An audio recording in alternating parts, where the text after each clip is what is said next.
Hai guys, Assalamualaikum. Kembali lagi kita dalam OBTV. Macam biasa, OBTV akan menyajikan kisah-kisah yang menarik berlaku sepanjang minggu ini. Tak kisahlah di Facebook, Twitter dan juga Instagram. Dan juga ni Ira, TikTok.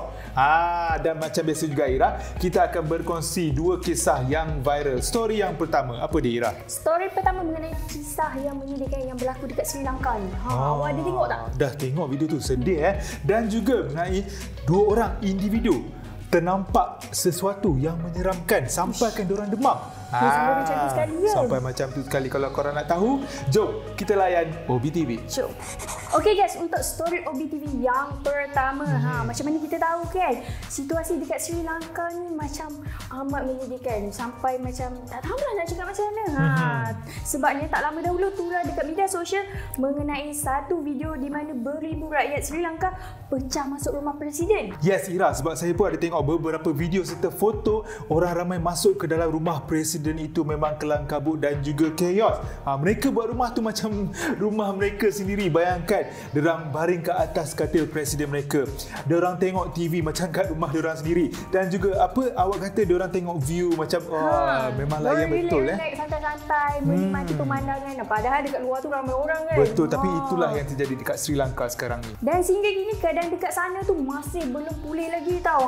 Lebih teruk lagi, susulan situasi muflis di negara Sri Lanka, keseluruhan ward hospital kebangsaan Sri Lanka terbiar gelap dan hampir kosong. Manakala ada yang pesakit masih terbiar tanpa dirawat dan berada dalam kesakitan. Saya tak dapat bayangkan, diorang macam dalam kesakitan tapi tak ada yang merawat. Selain itu, bekalan peralatan pembedahan dan ubat penting hampir kehabisan tau Ira. Manakala masalah bekalan petrol perlu menyebabkan pesakit dan doktor tidak dapat melakukan perjalanan ke hospital macam saya katakan tadilah. Di antara faktor itulah yang membuatkan mereka tidak dapat datang ke hospital untuk bekerja dan pesakit di hospital terbiar sebegitu saja. Betul tu. Tetapi ekoran negara tu kini diisytihar muflis kan, dan ketiadaan mata wang asing, Sri Lanka gagal mengimport barangan keperluan seperti petrol dan ubat-ubatan. Tak dapat bayangkan kesusahan rakyat Sri Lanka pada ketika ini kan Ira kan. Betul. Kita harap agar keadaan di sana semakin pulih lah. Amin. Okey guys, untuk berita yang seterusnya, berita kedua merupakan kisah yang agak menyeramkan Ira. Sebab apa? Kita dah lama dah tak berkongsi kisah-kisah seram di OBTV ni, betul tak? Betul tu. Tapi jangan main-main bab-bab macam ni. Seram tau. Seram betul. Tapi mesti penonton dekat rumah nak tahu kisah seram apa yang kita nak kongsikan. Seram ke hidup? Dan tak dinafikan, kewujudan aplikasi navigasi di telefon pintar seperti Waze sedikit sebanyak membantu kita memudahkan perjalanan ke destinasi yang dituju. Yelah, kalau tak ada tu mesti kita akan sesat kan. Betul tu. Sebab apa? Kita hanya perlukan masukkan lokasi yang kita nak pergi tu, lepas tu Waze dah sampai dah ke tempat destinasi tu. Tapi kan macam apa yang berlaku dekat dua orang individu ni apabila dia ternampak sesuatu yang agak menyeramkan Ira. Sampai dengan cerita membuatkan orang itu demam. Sampai demam. Itu mesti macam seram sangat lah tu kan. Menerusi perkongsian milik Hasis Fikri di laman Instagram, dia bagi tahu yang rakan dia menggunakan aplikasi navigasi tersebut untuk pergi ke destinasi yang dituju. Selepas itu Ira, sebaik sahaja tiba di seberang jalan, sebuah kereta berwarna kuning. Ira, kereta warna kuning Ira. Itulah tu. Takut dilihat sedang berhenti di bahu jalan seolah-olah sedang berlakunya kecemasan pada waktu ketika itu. Adakah sebab kereta rosak atau adakah pemandu dalam kereta itu penat dan ingin berehat, sebab tu dia stop dekat tepi jalan tu. Mereka yang kebetulan merangkap perjalanan tersebut panik apabila ternampak seseorang sedang duduk di bahagian penumpang kereta tersebut. Dalam ulang tayang yang diperlahankan, dapat dilihat penampakan seorang wanita dengan wajah serba putih. Wajah serba putih Itulah tu, macam mana agaknya. Ramai yang berkongsi pengalaman yang sama apabila aplikasi navigasi bawa ke tempat yang pelik. Macam saya pun pernah kena tau sebenarnya. Tiba-tiba bawa tempat lain. Lepas ni kita kena double check lah. Manalah dia nak bawa ni. Seram. Okey guys, berita pertama OBTV untuk minggu ni. Berita pertama ni kan mesti buat penonton dekat rumah tu macam rasa geram, nak marah tau. Sebabnya gara-gara enggan rujuk, seorang influencer wanita yang terkenal di aplikasi Douyin iaitu TikTok versi China dilaporkan maut akibat dibakar hidup-hidup oleh bekas suami dia. Bayangkan, ya Allah, sengsaranya. Suspek yang dikenali dengan nama Tang Lu telah membakar isterinya pada 14 September 2020 dan ketika itu Tan Lu sendiri yang melakukan siaran langsung di aplikasi Douyin. Awak bayangkan macam mana berani dia. Itulah tu. Memang berani mati betul lah. Dan difahamkan sebenarnya pasangan ni dah bercerai pada Jun 2020 setelah 11 tahun mendirikan rumah tangga. Meskipun sudah membawa haluan masing-masing, tetapi Tan Lu dikatakan kerap merayu kepada isterinya untuk kembali bersama. Sementara itu, adik mangsa mendakwa yang kakaknya sudah beberapa tahun menjadi mangsa deretan sebenarnya. Dan disebabkan itu, mangsa memutuskan untuk bercerai. Macam itulah kisah dia.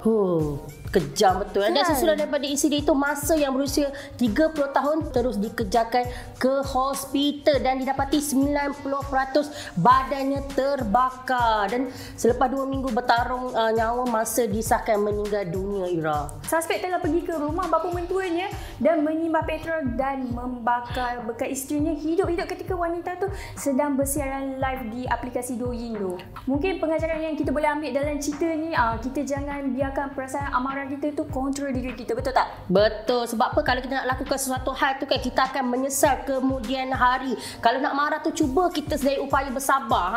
Macam kita buatlah apa-apa untuk bersabar. Betul. Tiba. Okey guys, berita Obi TV seterusnya kita nak berbalik kepada zaman study dulu, di mana kalau kita ni mesti selalu stress nak siapkan assignment kan. Nak kalau buat last minute, betul tak Ira? Betul tu. Tapi saya tengok subjek juga. Kalau subjek saya suka, saya siap awal. Tapi kalau subjek yang macam susah-susah tu, saya buat last minute lah. Macam tu pula. Lagi-lagi kalau tarikh nak hantar assignment tu 24 jam. Okey, kalau kita cakap pasal stres ni Kak Ira, saya nak kongsikan satu kisah di mana seorang pelajar lelaki dari Indonesia dipercayai berdepan dengan masalah untuk menyiapkan tesis dia. Dan menerusi video viral yang dikongsikan di akaun TikTok Mahmudur Ramdhani memperlihatkan seorang pemuda ini dalam keadaan tertekan sedang duduk di ruangan sebuah rumah. Dalam keterangan video pendek berkenaan, pemuda ini memaklumkan itu adalah situasi yang dialami olehnya sendiri. Di mana dia mengamuk sehingga terpaksa ikat diri dia. Sampai macam tu betul-betul tertekan tu. Ya, dan menurut semua perkara tersebut dipercayai berpunca daripada tekanan dan stres yang melampau yang dialaminya sebagai pelajar dalam tempoh untuk menyiapkan tesis dia. Dan tambahnya lagi, dia boleh mengamuk sampai buat rumah dia hancur. Saya tak pastilah duduk rumah kayu ke apa, tapi hancur. Memang bahaya betul Ira. Betul tu. Tu nasib baik rumah. Kalau orang kat depan dia macam mana? Itu bahaya. Saya risau yang tu. Menerusi video lain, pemuda itu turut berkongsi situasi yang dilalui sepanjang proses penyembuhan dan perkongsian tersebut mendapat 2 juta tontonan Ira. Ramai sangat. Betul tu. Dan kalau tengok kat ruangan komen, rata-rata netizen memberi kata-kata semangat buat pemuda ini supaya terus kuat untuk mengharungi dugaan hidup. Bukan tu je tau. Ada juga di antara mereka yang akui turut berdepan dengan masalah yang sama sepanjang bergelar seorang pelajar. Ya, betul tu. Sebab apa, masalah mental ni bukan hiburan. Bukan boleh dibuat main-main. So, jika korang ada masalah, pergilah cari alternatif lain, berubat ke macam mana. InsyaAllah semuanya akan baik-baik. Jangan pendam seorang Ira. Betul tu. Dan dengan cerita pemuda tu sebenarnya dah graduate. Akhirnya. Tahniah. Baiklah guys, kita nak terus ke story yang pertama Daniel. Terus silakan. Kita terus.